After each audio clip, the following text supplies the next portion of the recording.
prospects for domestic revolution, radical change in the USA. Occupy Wall Street and the seeds of a new movement. Over a decade ago, Occupy Wall Street emerged as a bold critique of the unchecked power of financial elites and corporate greed, galvanizing millions into action. Today, the sentiment that fueled that movement has grown stronger and more widespread.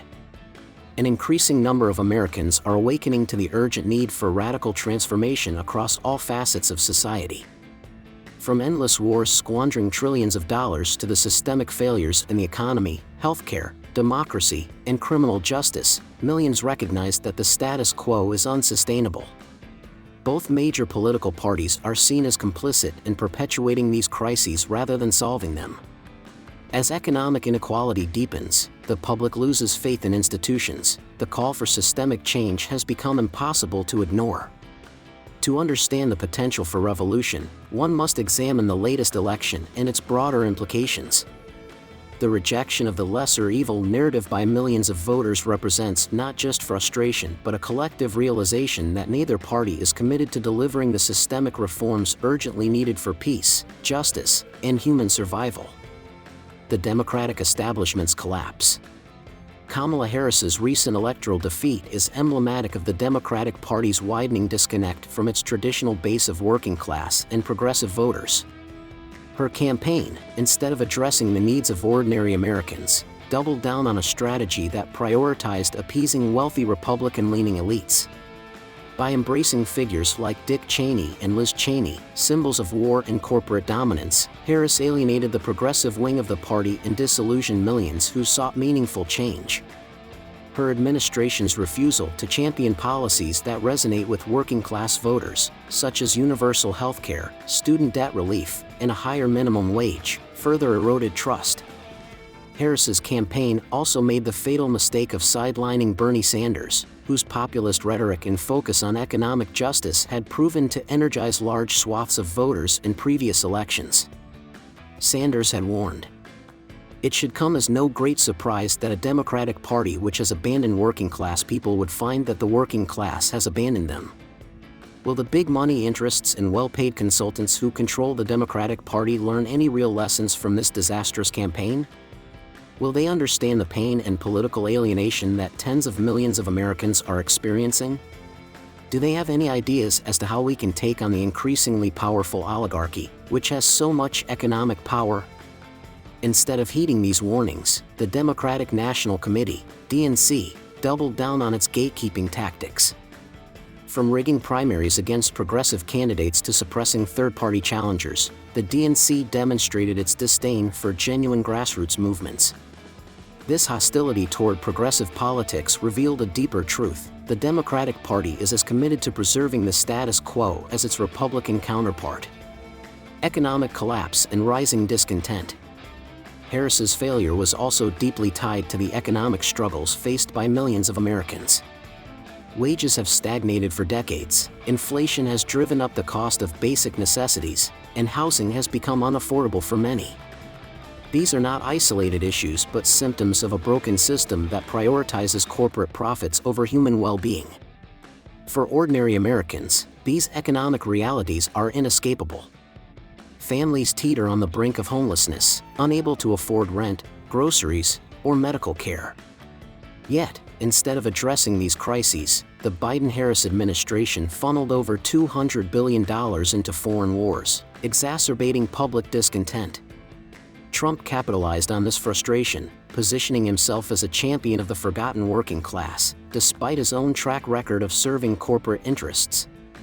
His stunts, such as pretending to work at McDonald's or riding a garbage truck, were dismissed by elites as cheap theatrics but resonated deeply with voters who felt unseen and unheard. The genocide in Gaza, a moral turning point.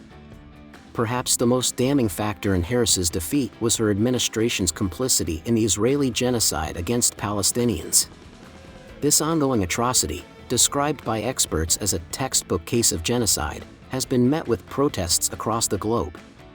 Despite a strong majority of Americans supporting a ceasefire, the Biden-Harris administration continued to arm and fund Israel's actions, sending billions of dollars in weapons and munitions.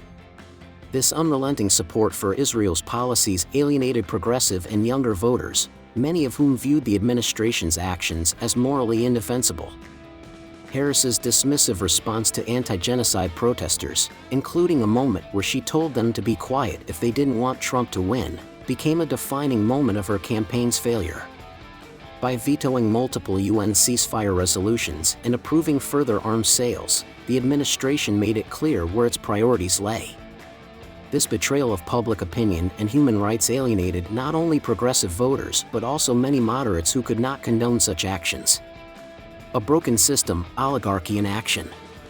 The systemic failures of American democracy are deeply entrenched. A 2014 study by political scientists concluded that the United States functions not as a democracy but as an oligarchy, where economic elites dictate policy while ordinary citizens wield little to no influence. This oligarchic control is evident in the bipartisan consensus on issues like military spending and corporate welfare. Both parties consistently unite to pass trillion-dollar war budgets while neglecting policies that would improve the lives of ordinary Americans.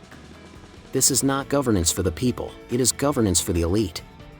Mass movements like Occupy Wall Street, Standing Rock, and the Free Palestine protests have faced brutal crackdowns, revealing the lengths to which the ruling class will go to maintain its power. These actions demonstrate a fundamental truth: the American oligarchy has no intention of allowing genuine democracy or socialism to take root. The case for revolutionary change. Dr. Martin Luther King Jr. famously warned, "Those who make peaceful revolution impossible will make violent revolution inevitable." With both parties refusing to address the needs of the majority, the path to meaningful change may lie outside traditional electoral politics.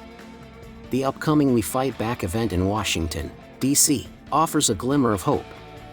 Organized by a coalition of anti-war groups, socialist organizations, and third-party leaders, this protest aims to unify the fragmented left into a powerful opposition force. Such movements have the potential to challenge the duopoly and pave the way for systemic reform. Yet, skepticism remains. Can a third party or mass movement truly bring about radical change in a system designed to suppress it?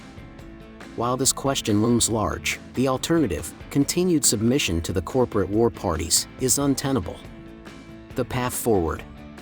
The American imperialist oligarchy is powerful, but its foundations are not unshakable. The unsustainable nature of the current system, economically, socially, and environmentally, suggests that radical change is not just possible but inevitable.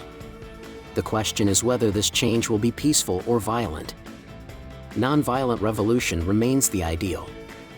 It is what most Americans desire, a system where public opinion matters, where leaders prioritize human needs over corporate profits, and where peace replaces perpetual war. But as history has shown, the ruling class will resist such change at every turn. Whether through mass civic engagement, international pressure, or the inevitable collapse of unsustainable systems, the time for transformative change has arrived.